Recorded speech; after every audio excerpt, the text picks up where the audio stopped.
সবচেয়ে কমন যে প্রশ্ন বারবার এসেছে সেটা হলো যুবকদের প্রশ্ন, বাবা মা বিয়ে দিতে চায় না, আমরা কি করব? তরুণদেরকে আহাজারে আমার খুব কষ্ট দেয়, কারণ আমি খুব বেশি বয়সে বিয়ে করিনি। আমি এখন নানা হয়েছি, আপনারা অনেকে জানেন। আমার এই বয়সে আমি নানা হয়েছি, এটা অনেকে শুনলে আসমান থেকে নাজিল হওয়ার উপক্রম হয় যে কিভাবে সম্ভব।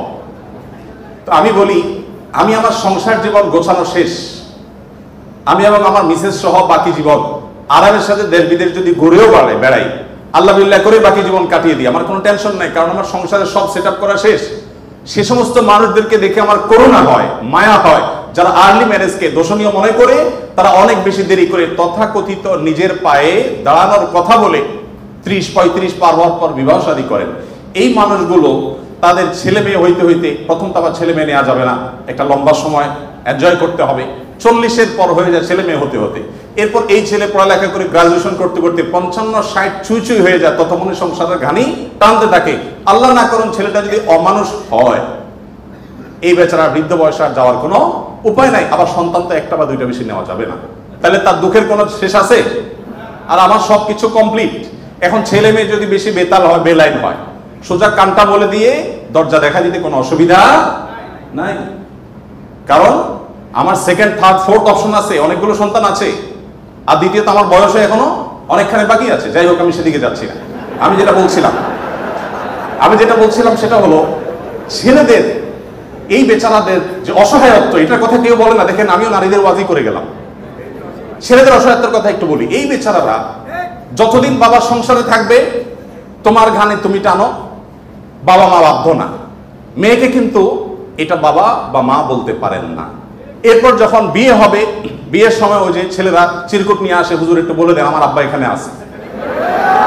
আমি পল্টনে একটা হোটেলে উদ্বোধনী দিনে আমার এক বন্ধু মানুষ সেখানে গেছিলাম, এক ছেলে তার বাবাকে ধরে আমার কাছে নিয়ে আসছে, এসে বলছে, হুজুর আপনার অনেক ওয়াজ শুনছি, আজকে আমার বাপরে হাতের কাছে পাইছি, আমাকে বিয়ে দেন। আমি বহু বলছি, আজকে আপনি হাতে নাতে বলেন। আমি নিজের লজ্জা লাল হয়ে গেলাম, ছেলে কি বেহার মতো।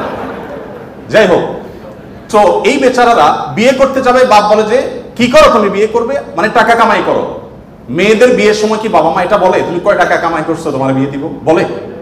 বলার সুযোগই নেই, রাইটই নেই। এরপরে বিয়েটা যখন হয়ে যায়, এই বেচারা এতদিন নিজের পেট পালা লাগতো, এখন বউয়ের পেট পালো, ছেলে মেয়ের পেট পালো, তাদের উপার্জনের দায় দায়িত্ব তার। নিজের বাবা মা যদি বৃদ্ধ হয়ে যান, অসহায় হয়ে যান, তাদের দায়িত্ব তার।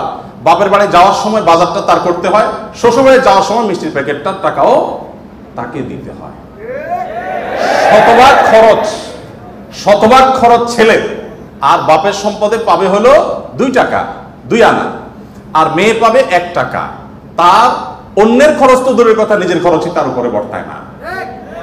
ইসলাম কি তাকে কম দিয়েছে না বেশি দিয়েছে? একজনকে 2 টাকা দিয়ে বাজারে পাঠিয়ে বিরাট বড় ফর্দ দেখাই দিয়েছেন, এতগুলো সব তোমাকে আনতে হবে।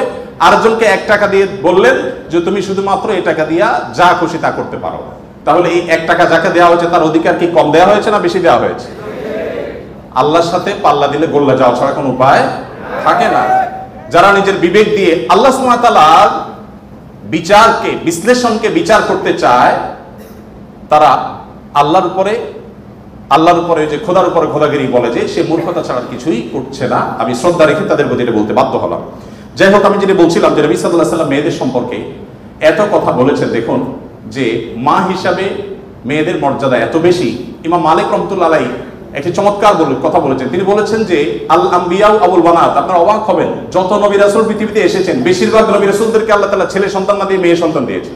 নবী করিম সাল্লাল্লাহু আলাইহি ওয়াসাল্লাম বলেছেন, কোন বাবা, কোন অভিভাবক, কোন প্যারেন্টস, কোন মা যদি কোনো কন্যার কারণে কন্যা দায়গ্রস্ত হয়ে পড়েন, সমাজের মানুষের কুসংস্কারের কারণে যদি তার মুখটা ছোট হয়ে যায়, কোন কারণে তিনি যদি কোনটা সময় পরিস্থিতির মধ্যে পড়ে যান, এরপরও তিনি যদি সেই মেয়েদেরকে লালন পালন করার ক্ষেত্রে কোনো কার্পণ্য না করেন, সমাজের বিরুদ্ধে দাঁড়িয়ে বুক টান করে যে তার কন্যাদেরকে তিনি ভালোবাসা দেন, সদাচরণ করেন, তাদের অধিকার যথাযথভাবে দিয়ে দেন, তাহলে সেক্ষেত্রে নবী সাল্লাল্লাহু আলাইহি ওয়াসাল্লাম বলেছেন এই কন্যাদের প্রতি সদাচরণ করবার কারণে জাহান্নাম থেকে মুক্তির কারণ হবে কিয়ামতের ময়দানে ওই ব্যক্তির জন্য। এটি নবী সাল্লাল্লাহু আলাইহি ওয়াসাল্লামের বহু হাদিস আছে, আমি আর সেদিকে যাব না, শুধুমাত্র একটি হাদিস বলে শেষ করব। সেটা হলো, আপনারা জানেন নবী করিম সাল্লাল্লাহু আলাইহি ওয়াসাল্লামকে জিজ্ঞাসা করা হলো, ইয়া রাসূলুল্লাহ মান আহাক্কুন নাসি বিহুসনি সুহবাতি, আমার সবচেয়ে ভালো আচরণ পাওয়ার অধিকারটা কার?